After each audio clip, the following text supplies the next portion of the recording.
Welcome to Co-Parenting with the Universe. This is your host, Muriel Felous. And today I am recording this episode in a car while I'm waiting for my friend. I just finished a Pilates class that she's teaching and I love it.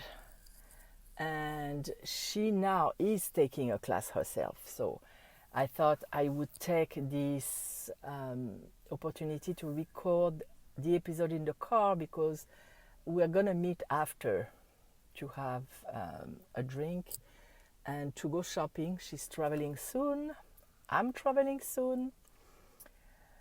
So that's going to be a very spontaneous and inspired not exercise. Well, you know what? Let's do an exercise in this episode. I'm going to follow totally what I am inspired to tell you. I trust that the universe is guiding me to say something that someone needs to hear right now, like it happens to me so many times when I listen to podcasts. So to give you some news about what's going on for me and my son. So he started school again, second year, last year of high school, since he had to redo the 11th grade because of the language, and is so much more at ease than last year, of course, because last year it was new. And it's a pleasure to see the difference in his attitude, in his body language, everything. So I wanted just to remind you of something that I came across, and it applies to all kids, not specifically to teenagers, but I talk a lot about the fight, flight, or freeze response in the body. I've done something this week. I've been explaining that in Hebrew for the clients that I'm starting to build here. So it's really fresh in my memory, and I wanted to give you some examples of what would a kid do when they are in a fight, flight, or freeze emotional state, because sometimes they behave in ways that are irritating to us, but knowing how to read the cues and the clues that something is going on will help us stay calm and not take things personally. I'm also rereading the 4 agreements, but this time in Hebrew, because I want to train my brain to start being even more fluent, since I'm going to start teaching and coaching in Hebrew as well. And one of the agreements is to not take things personally. And I'm sure if you haven't read the book, that's a book that I really, really recommend. And I'm sure it's easier said than done, but when you have the tools in your arsenal to be able to do that, things go way more smoothly. So let's go over a few signs that your kid is in a fight, flight, or freeze reaction, in a stress reaction, with their brain with the amygdala in the brain, which is the stress center, active. So let me give you some examples of a fight reaction. For a stress response that manifests itself as fighting. So you would see your teen or your kid yelling, screaming, and using mean words. And by the way, before I go into there, this is something that I got from the Wholehearted School Counseling. I'll post the image in the Facebook group for you to be able to refer to it.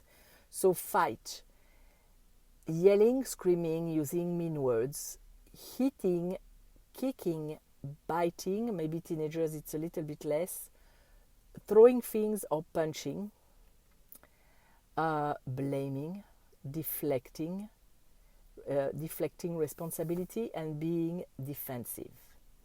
Being demanding or controlling, oppositional defiant or non-compliant, moving towards what feels threatening. And that was one that my son used to choose so often, and that literally made my adrenaline go up through the roof. Being irritable, angry, furious, offended, or aggressive. That's also something that I've come across in my house. Now, the example of a stress response that manifests as a flight, which means escaping. So wanting to escape or run away, unfocused and having a hard time paying attention, fidgeting, restlessness, hyperactive. So that's totally, I have 2 ADHD kids, so I know that one well as well. Preoccupied or busy. And by the way, when we read that, it applies to us too. I'm noticing.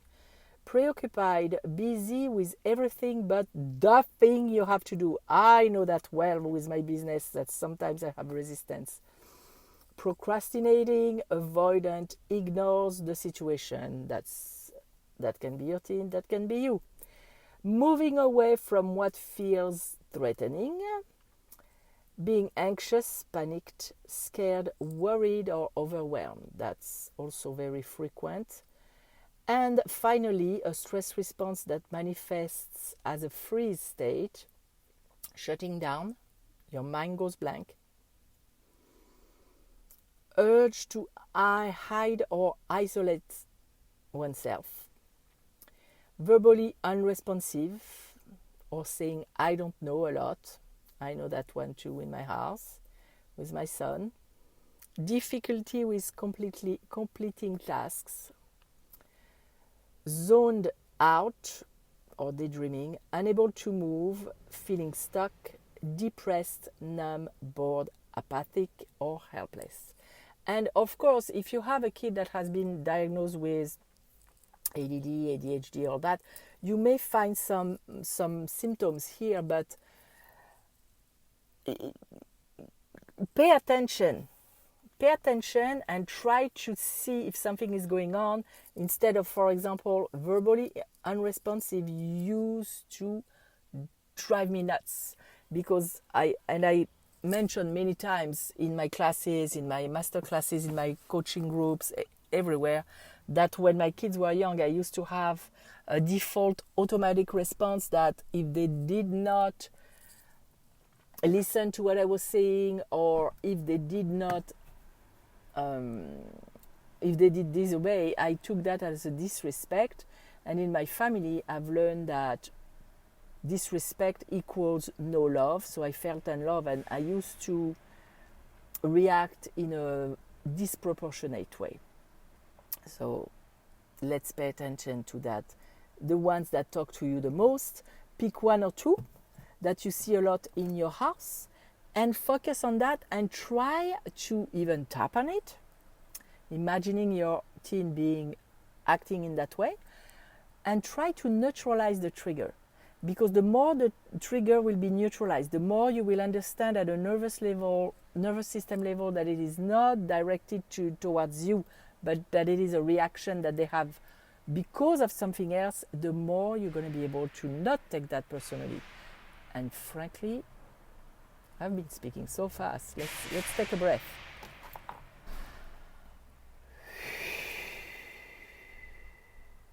I hope you took one with me. Frankly, when you take the word much less personally, you have so much more peace of mind. So you may hear a car, because like I said, I'm in the car today. That's what's going on. Now, as far as an exercise, I am currently learning how to develop my intuition, and how to become like a Zen, like a Jedi, like a Yoda, if you know Star Wars, or a guru, if you want, in those. So there is Star Wars, and there is, well, that would be someone who is fully present with their emotion, their peace of mind, fully present with their energy. Sorry, in fact, not emotion, that's not what I wanted to say.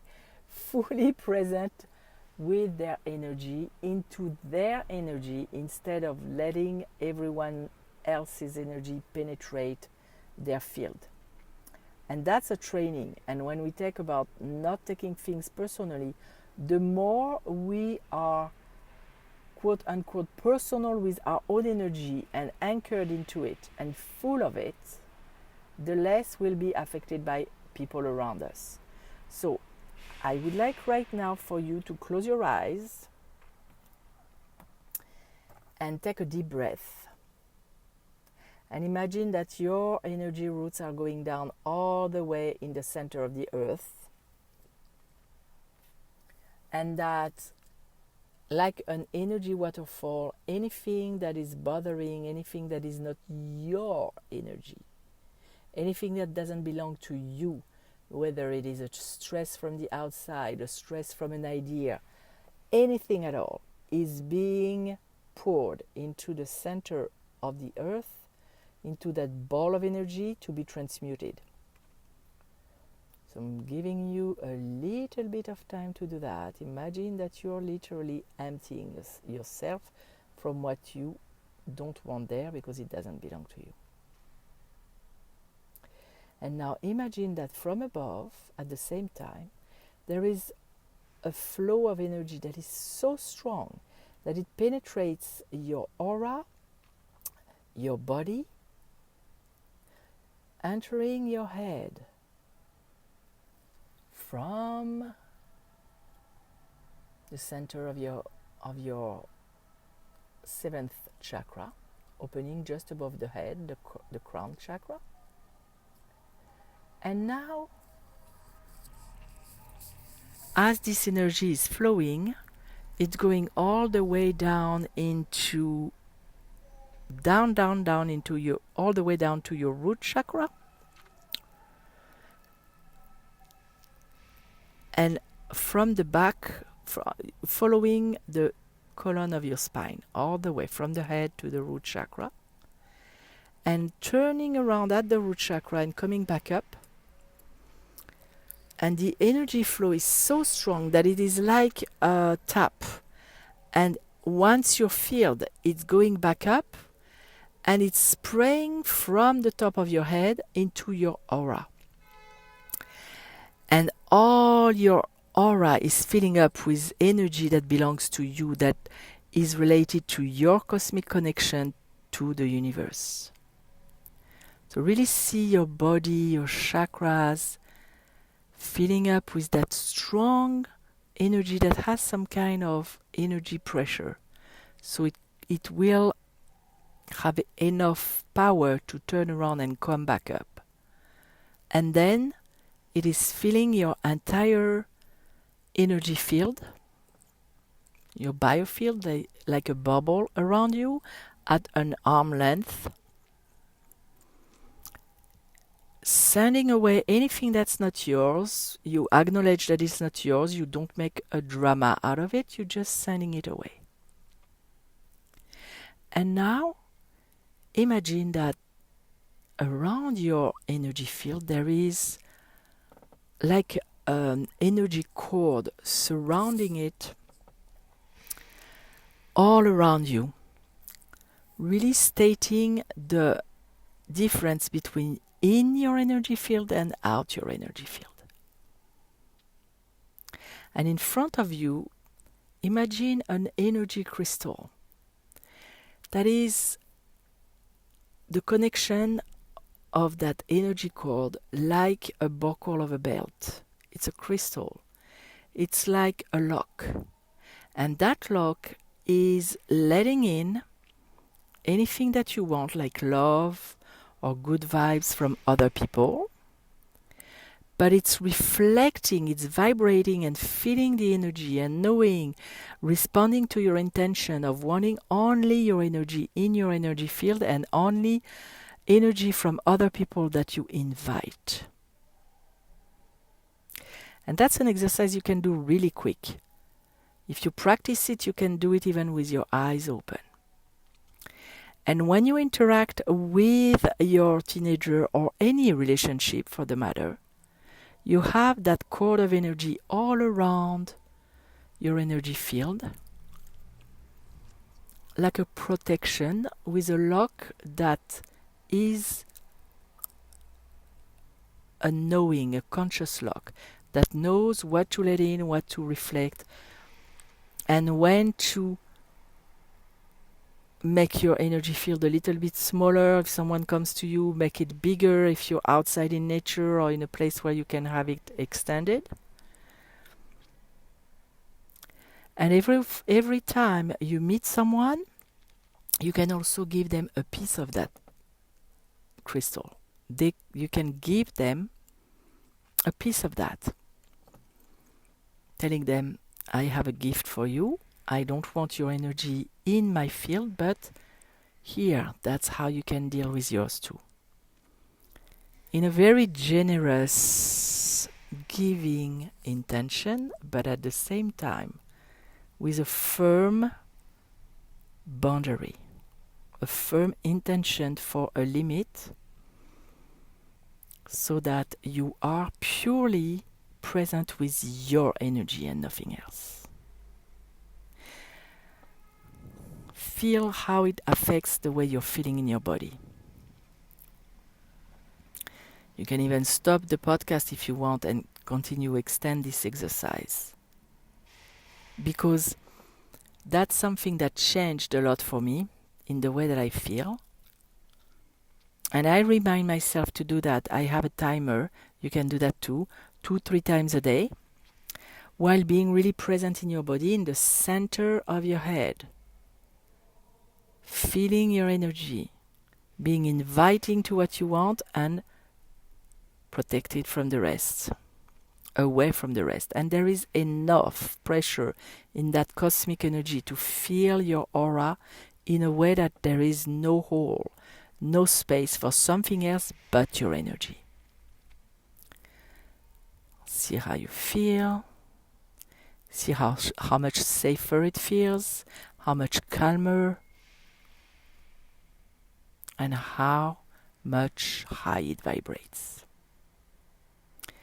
Take a deep breath. Imagine that you're zipping your energy and come back. So that's something that is derived from all the learning that I'm doing now. I'm studying with a mentor called John Allen, and I love what I'm learning. I'm also, of course, always learning from Donna Eden with her class and her book. And I love sharing what I'm learning that I see is so potent for me and is changing the way I apprehend life and I interact with other people. So I really hope it helps. Like I mentioned, this is the car episode. Spontaneous, inspired from above. And I am sure that someone will need to hear that. Someone, a mom or even several of them, will need that tool and will benefit from that. So that's it for today. I'm gonna go back to doing whatever I was doing and meeting my friend, and I'll see you next time. Bye.